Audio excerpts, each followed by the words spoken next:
예, 11시 18분 지나고 있습니다. 오후장 터닝포인트. 오늘이야말로 좀 힘이 좀 필요한, 에너지가 필요한 그런 날인데요. 시장은 전반적으로 좀 조정 분위기입니다.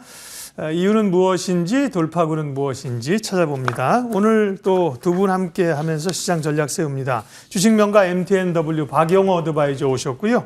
유진투자증권 서울 WM센터 권택중 대리 함께 하겠습니다. 어서 오십시오. 네, 안녕하세요. 자, 오늘 시장이 좀 조정을 받고 있다고 말씀을 드렸는데, 뭐, 그럴 수 있는 이번 주에 이제 이벤트가 많은 그런, 빅 위크이죠. 네, 터닝포인트 첫 번째부터 살펴보겠습니다.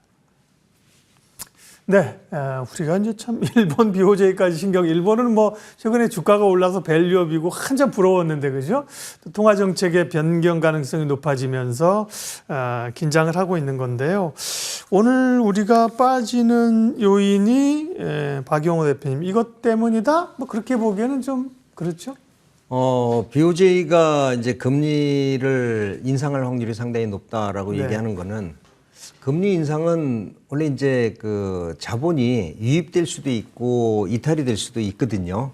그래서 어떠한 전략을 세워야 될지는 상당히 어렵지만 우리 일부 분석가들이 얘기하는 거는 만약에 일본이 그동안에 저금리 상태에서 금리를 올린다면은 일본에 유입됐던 자금들이 우리나라로 유턴을 할 수 있다라는 분석들도 많이 하고 있습니다.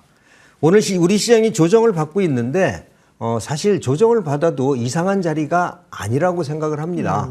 단기적으로 좀 쉬어가도 괜찮은 구간인데 뭐 일본하고 BOJ하고 연관을 지어서 이런 식으로 얘기하는 것보다는 예. 우리가 지난주에 쿼드러플 위칭데이가 마무리됐고요. 이제 기관하고 외국인들이 포지션을 정하는 구간에서 변동성 있는 장세가 나타날 수밖에 없다는 점이라서 저는 크게 걱정을 안 해도 되겠다라는 말씀을 드리고요.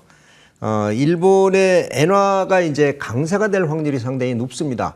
아무래도 그 금리 인상되고 하면 강세 확률이 높은데 이랬을 경우는 그동안에 일본 증시도 많이 올랐지만은 일본 기업들도 수출이 굉장히 많이 좀 늘었거든요.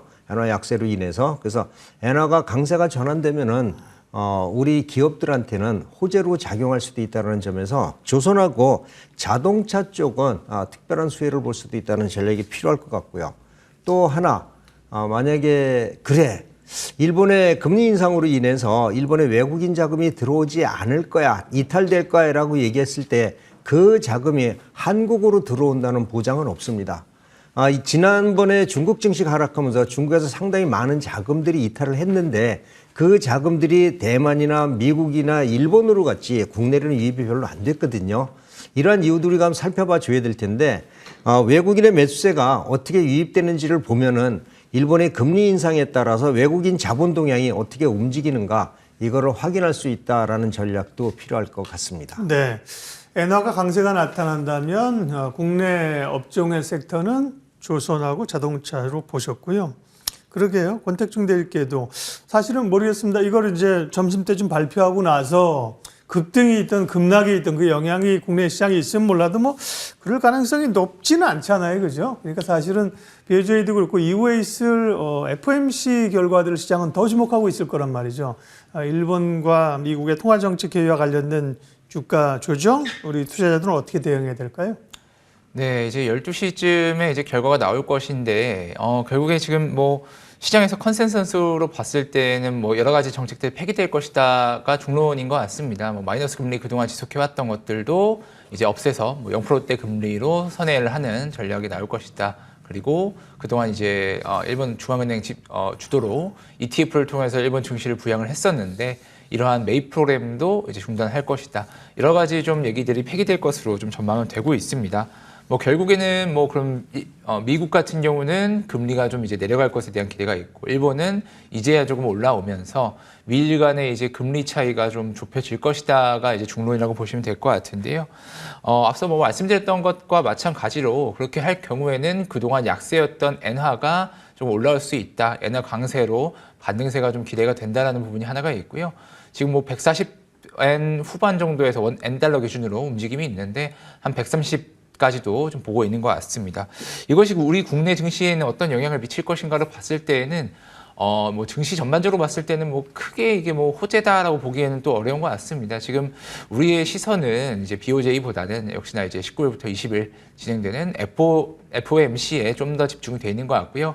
가깝게는 뭐 마이크론도 이제 실적 발표를 또 앞두고 있죠. 엔비디아 컨퍼런스가 끝나면서 기대감이 소멸됐었던 이 반도체 섹터에 마이크론 실적 발표가 어떠한 유의미한 자리를 만들어 줄지가 하나의 또 포인트고, 이어지는 이 FOMC 회의에서 어떠한 내용들이 나올 것인가, 이것이 조금 더 중요한 우리 시장에 있어서는 요인이 될 것 같습니다.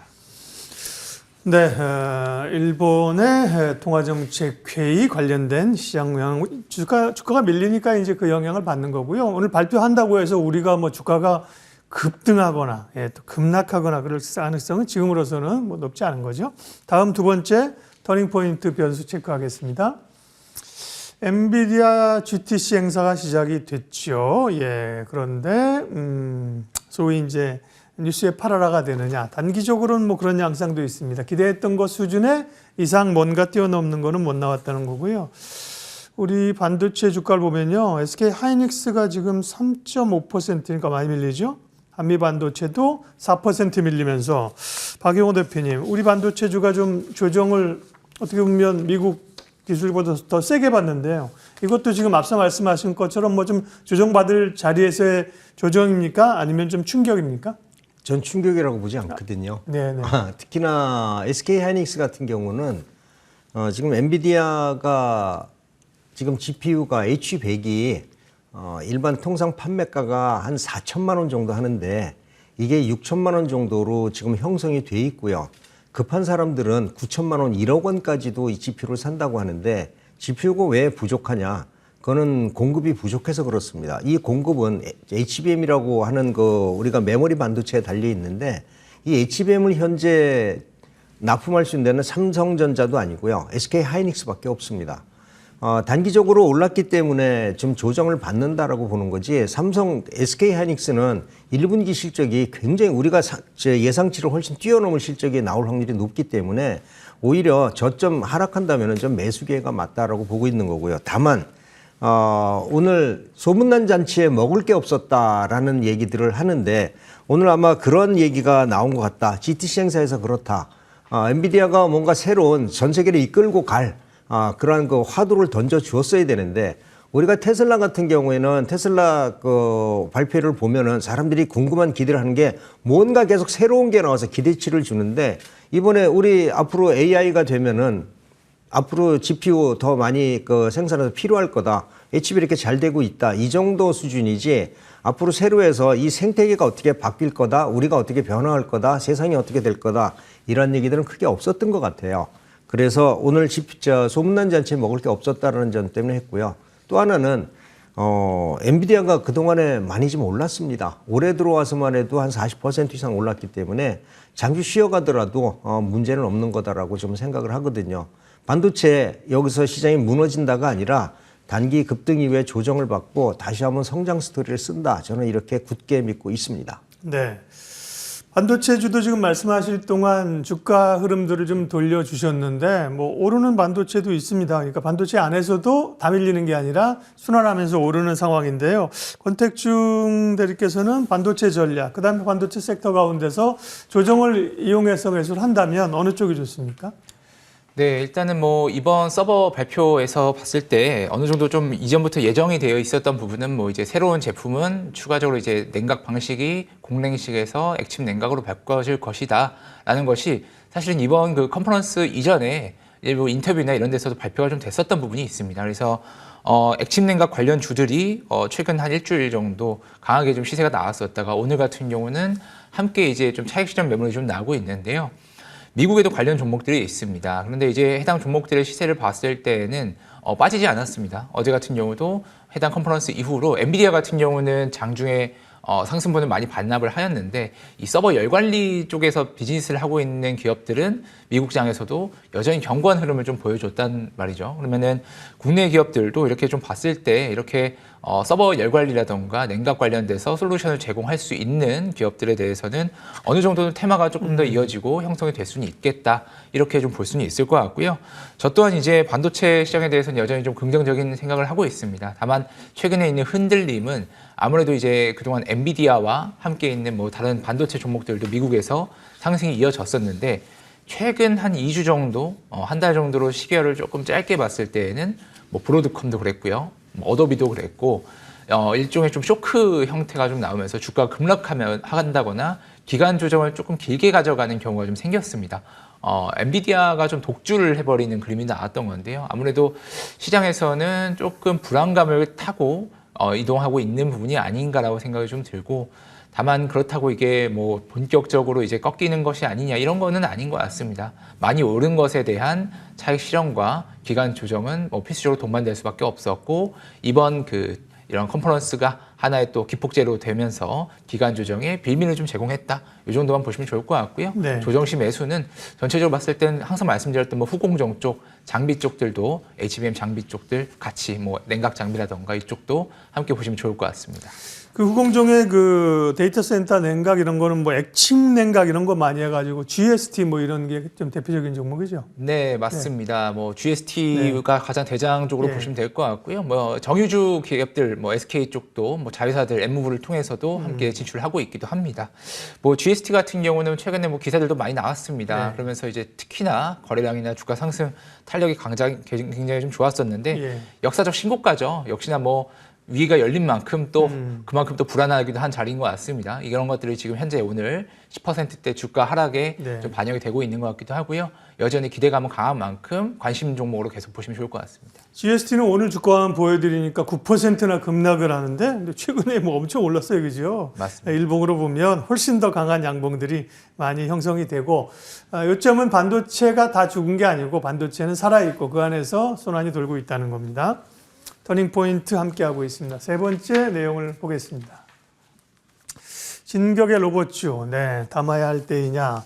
그러게요. 두산 로보틱스가 먼저 좀 스타트를 끊고 나서 레인보우 로보틱스가 오늘은 강하고요. 그동안 엄청난 상승과 변동을 겪었던 에브리봇 이런 쪽도 올라옵니다. 권 대리께서 로봇주의 최근의 상승 이유 그리고 전략 말씀해 주세요. 네, 이제 뭐 최근에 들어서 뭐 해외 쪽에 로봇 관련된 기업들 투자 단행되는 내용들도 좀 나왔었고요. 이후에 이제 조정을 받았던 로봇주들이 반등세가 최근에 한 달 정도 전, 뭐 한 보름 전부터 올라오는 것 같습니다. 일단은 지금 올라오는 이유 중 뭐 가장 좀 유력하게 좀 보여지는 것은 이제 신규 상장 모멘텀이 있다고 보시면 될 것 같은데요. 네. 이제 엔젤 로보틱스죠. 엔젤 로보틱스가 3월 26일 날 코스닥 시장에 상장을 하기로 이제 결정이 되었습니다. 수요 예측 결과 굉장히 좋았고요. 공모가 2만 원으로 이제 선정이 되었는데 뭐 포인트로 좀 보여지는 부분은 LG전자가 이제 초기 투자자다. 레인보우 로보틱스가 삼성에 붙어 있다면 이쪽은 이제 LG전자랑 함께 동행을 한다.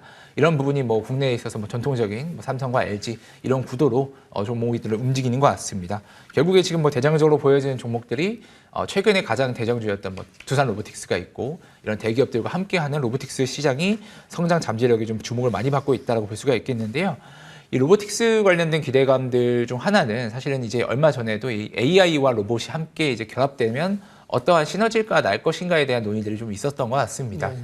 최근에 이제 뭐 오픈 AI의 솔루션을 활용해서 자사 로봇과 융합을 하기로 한 미국에서의 이런 시도들도 좀 있었고요. 이런 제품들이 기대감을 또 갖고 있기도 하였습니다. 기존에 이제 단순 뭐 로보틱스라고 했을 때에는 예전에는 이제 공장에서 이러한 뭐 물류라던가 이런 것들을 이제 트레이를 옮겨주거나 아니면 단순 노동 정도가 이제 가장 좀 주된 기능 또는 뭐 조립이라던가 이런 쪽에 많이 투입이 됐었다고 하면은 이제는 AI를 기반으로 하여서 좀 더 복잡도가 있고 기존의 사람들을 좀 대체해갈 수 있는 그런 얘기들을 좀 하는 것 같습니다. 일단 뭐 엔젤 로보틱스 상장 전후로 해서 섹터 전체적으로 밸류를 좀 끌어올려주고 있는데요. 보통은 뭐 예전에 이제 뭐 두산 로보틱스의 사례도 그랬고요. 상장 이후에는 좀 재료 소멸로 되는 경향이 좀 있었던 것 같아요. 이번에 오늘도 마찬가지로 컨퍼런스 끝나면서 반도체주 빠졌듯이 로봇 관련된 종목들 상장일이 가까워지거나 상장 이후쯤 그 전후로 해서는 어느 정도는 그간에 올랐던 밸류들을 조금은 토해낼 수 있다는 점, 요거는 이제 일정적으로 봤을 때 확인을 좀 해보셔야 좋을 것 같고요. 다만 이제 뭐 두산 로보틱스도 상장 이후에 주가를 쭉 반납을 했다가 또 한 번 주가 상승이 좀 나오기도 했었죠.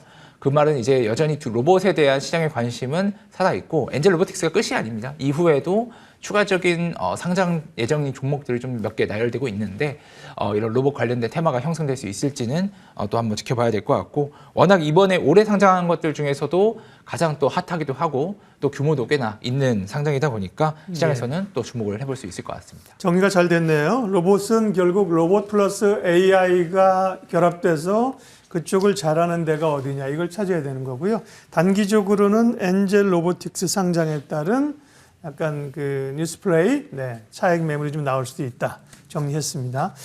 5장 터닝 포인트 주목하는 내용. 네 번째는요. 반등 나선 미국의 전기차주, 국내 2차 전지는 어떻게 될 것이냐. 어제 대체적으로 미국 기술주가 기대만은 못했는데 테슬라가 6% 올랐습니다. 북미하고 유럽에서 가격을 좀 올린다는 얘기가 있었는데 그동안 계속 가격 인하가 이제 부담이었었잖아요. 가격 인상을 하겠다는 의미는 어떤 의미로 받아들여야 되는지 국내 또 2차 전지 업체 영향 박영호 대표님 말씀해 주세요. 어제 이제 테슬라가 가격 인상 얘기도 나왔지만 하나 또 중요한 얘기가 나왔는데 바이든 대통령이 환경 규제를 강화하겠다라는 얘기가 나왔거든요. 이 환경 규제를 강화한다는 얘기는 전기차 사용을 늘리겠다는 얘기랑 마찬가지다라고 보시면 좋을 것 같아요. 물론 이번에 선거에 따라서 어떠한 결과가 나올지는 모릅니다. 바이든 대통령은 환경을 좀 중시를 하고 트럼프 대통령 환경 중시보다도 제조업을 중시하는 사람이기 때문에 전략에 따라서 차이가 있을 것이다. IRA 나는 폐기하겠다라고 얘기하는 사람이니까. 그렇지만 현재 대통령은 올해는 역시 그 바이든 대통령이기 때문에 이런 환경 규제에 대한 거는 제가 봐서는 좀 먹혀들지 않을까라고 생각이 듭니다. 그래서 올해는 전기차 판매량이 그동안에 많이 줄었던 것도 사실이고요.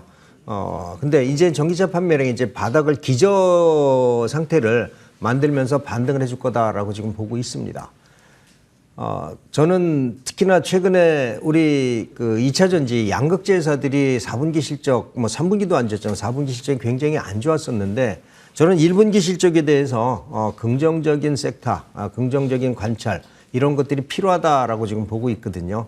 이유는 뭐냐면 4분기 실적이 안 좋았을 때 리튬 가격이 너무나 올라서 비싸게 샀는데 리튬 가격이 내리는 바람에 재고 평가선 사실 회사로서는 수치상의 문제지 실질적으로 크게 문제가 되는 건 아니었었는데 재고 평가선이 많이 나왔거든요. 그래서 이번에는 지난 12월부터 3개월 동안 11월부터죠.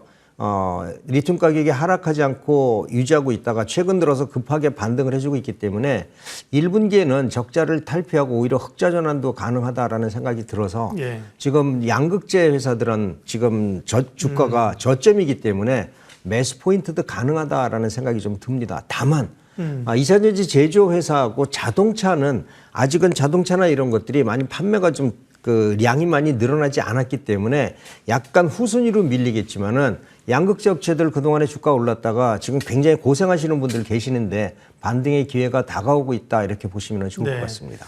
지금은 이제 본격적인 회복은 아직 아니잖아요. 근데 본격적으로 실적이 나오고 회복될 때는 다시 양극재가 중심에 설 수 있다. 사실은 뭐 전고체 이런 것들도 양극재를 다 하기 때문에요. 그런 의견이 있는데 박영호 대표님도 박영호 어드바이저님도 그 의견에 동의를 해주셨네요. 네, 마지막으로 5장 터닝 포인트 보겠습니다. 마지막은 종목 이야기죠. 공략해 볼 만한 종목입니다. 박영호 어드바이저님은 이것도 이제 2차 전지 관련한 거죠. 동원 시스템즈 28%, 그다음에 지오리드 에너지, 이거 상당히 강하게 가면서 변동성도 있지만 강하게 35% 넘는 상승률을 기록을 했습니다. 두 종목 잠깐 추가 전략 그리고 오늘 관심주요. 네, 우선 동원 시스템즈 말씀드리면은요. 동원 시스템즈가 최근에 이제 고가 부근에 움직이고 있는데 저는 지금 보유 전략이 필요하다라는 말씀을 드리고요. 8월 달에 LG 에너지 솔루션이 4680 배터리를 만드는데 그때 필요한 캔은 다 동원 시스템즈에서 공급을 합니다. 이 회사는 이전에는 알루미늄 박도 만들고요. 그다음에 파우치백도 만들고 그 4680 캔도 만드는데 파우치백도 일본 엔사, 우리가 얘기하는 엔사의 제품과 동등하거나 그 이상의 품질을 만들어내서 아마 그 3사에 공급이 가능할 거다. 언제부터? 올해 연말에는 내년 초부터 가능하다라는 건데 이러한 2차 전지 소재들이 아직 주가에 반영이 덜 됐습니다. 그래서 추가적으로 반등 가능한 종목이니까 매수 보유 전략 그대로 한다라는 말씀 드리고요. 네. 지오릿 에너지는 제가 사실 맨 처음에 말씀드릴 때보다도 굉장히 상당히 많은 폭에 올랐는데 네. 단기적으로 조금 쉬어가는 구간입니다. 근데 1차 반등 구간이고요. 단기 조정 이후에 추가 반등 가능하다. 그리고 지오릿 에너지가 가지고 있는 앞으로 그 사업 역량이나 이런 그 호재들이 계속 나올 확률이 높기 때문에 오히려 저점에서 매수해서 조금 길게 갖고 가는 것도 나쁘지 않다. 이런 전략이 필요할 것 같고요. 네. 저는 추가 반등 가능하다라고 보고요. 만약에 여기서 더 반등한다면은 다음 목표가를 5,000원 정도로 한번 생각도 해보겠다라는 생각인데 좀 욕심이긴 합니다. 네. 그런데 지금 현재 금액대에서 조정 후에 신고가를 다시 낼 것 같다는 생각은 변함이 없다라는 전략 말씀드리겠습니다. 둘 다 이제 2차 전지 관련된 소재 이런 쪽이었는데요. 주가 강하게 올라왔고 오늘 관심주는 뭡니까? 오늘 관심주는 조선주에 관심을 가지자라는 말씀 드리고 싶고요. 조선주 중에서도 조선기자재 이걸 보자라고 말씀드리는데 네. 조선기자재가 2023년도에는 실적이 굉장히 좀 안 좋았거든요. 안 좋았는데 이유는 뭐냐면은 원래 배를 만들면은 껍데기 만들고 그 다음에 도크로 옮겨가지고 안에 내부를 만드는데 그게 보통 한 1년에서 시간차가 생기는데 그 시간차가 2024년도 지금 들어와서 여기에서는 조선 기자재들의 실적이 굉장히 좋아질 겁니다. 왜? 작년까지는 껍데기 만들었고요. 이제 안에 들어와서 밸브도 만들고 화물창도 만들고 파이프도 연결해줘야 되고 하기 때문에 기자재 실적이 2023년도에는 여러분들이 기대해도 좋다라는 전략에서 말씀드리고요.